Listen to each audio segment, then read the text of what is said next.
আল্লাহ পাক রব্বুল আলামিন মানুষদেরকে ডাক দিয়ে বলেন, হে বান্দা, তুমি যদি জানতে যে তোমাকে আমি কত মহাব্বত করে সৃষ্টি করেছি, তাহলে তুমি আমার নাফরমানি দুনিয়া থেকে করতে পারতে না। আজকে সামান্য নারী পেয়ে, সামান্য ধন সম্পদ পেয়ে তুমি নারীর ছলনাতে পড়ে আমার নাফরমানি করতেছ। আমার 5 ওয়াক্ত নামাজ তোমার উপর ফরজ করে দিলাম, আমাকে ডাকার জন্য তুমি ডাকতেছ না। তুমি সমাজের ভিতরে সুদ ঘুষ ঢুকিয়ে দিয়ে তুমি তোমার রাজত্ব কায়েম করতেছ। আমি চাইলেই তোমাকে মাটির সাথে, যেই মাটি দিয়ে আমি তোমাকে সৃষ্টি করেছি, ওই মাটির সাথে আমি তোমাকে মিশিয়ে দিতে পারি। কিন্তু কেন করি না জানো? কারণ যেদিন আমি তোমাকে সৃষ্টি করি, আমি তোমাকে কত মহাব্বত করে সৃষ্টি করেছি রে বান্দা।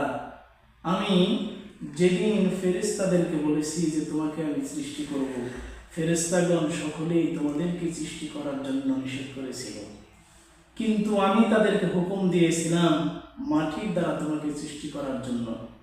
ফেরেশতারা নিজের হাতে মাটি এনে, মাটি এরকম গুলে তোমাদেরকে যখন আস্তে আস্তে বানানো শুরু করে, যখন পা থেকে নিয়ে এরকম হাঁটু পর্যন্ত, হাঁটু থেকে নিয়ে বুক পর্যন্ত, বুক থেকে নিয়ে হাত পর্যন্ত যখন আস্তে আস্তে বান্দা তোমাকে সৃষ্টি করা হয়, যখন পায়ের থেকে, পায়ের পাতা থেকে নিয়ে গলা অবধি পর্যন্ত সৃষ্টি করে ফেলে, বানিয়ে ফেলে, তখন আমি ফেরেশতাদেরকে বলেছিলাম, হে ফেরেশতা, তোমরা আর উপরের দিকে উঠো না।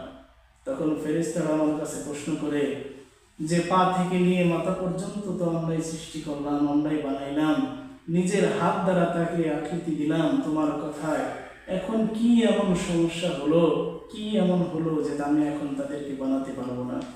তখন আল্লাহ পাক রব্বুল আলামিন ওই ফেরেশতাদেরকে ডাক দিয়ে বলেন, হে ফেরেশতাগণ, আমি আমার মহব্বতের জীব, মহব্বতের সৃষ্টি মানুষকে বানাবো আমার কুদরতি হাত দ্বারায়। আল্লাহ পাক রব্বুল আলামিন এই কথা বলে তোমার আমার এই মুখমণ্ডলখানি সুন্দর করে কুদরতি হাত ধরে, হাত দিয়ে আস্তে আস্তে নাকটাকে ধরে আদর করে, গালটাকে ধরে আদর করে, এরকম কপালটাকে হাত দিয়ে সুন্দর করে সৃষ্টি করে আল্লাহ পাক রব্বুল আলামিন তোমাকে আমাকে এত সুন্দর চেহারা দান করলেন।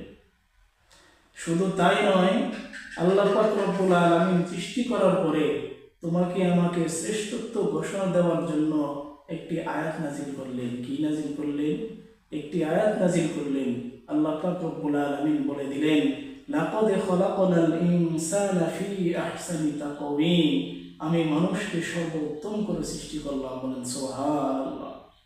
আর সেই বান্দা তুমি আজকে আমার নাফরমানি করো, আজকে আমার বিরুদ্ধে কথা বলো, আজকে তোমার গান বাজনা শুনতে ভালো লাগে, আমার কালামুল্লাহ শরীফ পড়তে ভালো লাগে না, আমার জন্য সেজদা করতে ভালো লাগে না, আমার জন্য ভালো কাজ করতে ভালো লাগে না, ভালো লাগে তোমার দুনিয়ার কোনো কিছু জিনিস নিয়ে।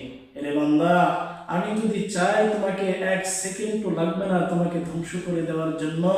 এরে বান্দা, তুমি কি ফেরাউনকে দেখেও শিক্ষা গ্রহণ করতে পারো না? আরে বান্দা, তুমি কি আবু জেহেলকে দেখেও শিক্ষা গ্রহণ করতে পারো না? আরে বান্দা, দুনিয়াতে আমি অনেক হাজার লক্ষ কোটি নজির রেখে দিয়েছি, এগুলো তুমি যদি দেখে যদি একটি বার যদি চিন্তা করো যে তারা কত শক্তিমান লোক ছিল, ধন সম্পদের অভাব ছিল না, কোনো কিছুর কমতি ছিল না, তারপরেও তারা এমনভাবে, এরকম লজ্জাহীনভাবে এরকম ধ্বংস হয়ে গিয়েছে, ধ্বংস করে দিয়েছি আমি তাদেরকে। তার তুলনায় তো বান্দা তুমি ছোট্ট একটা জিনিস। আরে বান্দা, তুই সারাদিন গুনাহ করেছ, সারাদিন গুনাহ করার পরে যখন রাত্রিবেলা তুমি শুয়ে যাওয়ার সময় যখন তোমার মনে হবে যে আমি তো গুনাহ করেছি, গুনাহ করার কারণে তোমার একটু অনুতপ্ত হবে, তুমি যদি উযু করে, ঠান্ডা পানি দিয়ে উযু করে যদি আমার কাছে যদি আসো, এসে সেজদা দিয়ে যদি বলো, মাবুদ, আমি গুনাহ করেছি, সারাদিন তোমার নাফরমানি করেছি, আল্লাহ আমি আজকের থেকে তওবা করতেছি, আমি আর কোনোদিন গুনাহ করব না এই বলে তুমি যদি তওবা করো বান্দা, তোমার তওবা করতে দেরি আমি আল্লাহ পাক রব্বুল আলামিন তোমাকে মাফ করতে দেরি করব না। সুবহানাল্লাহ।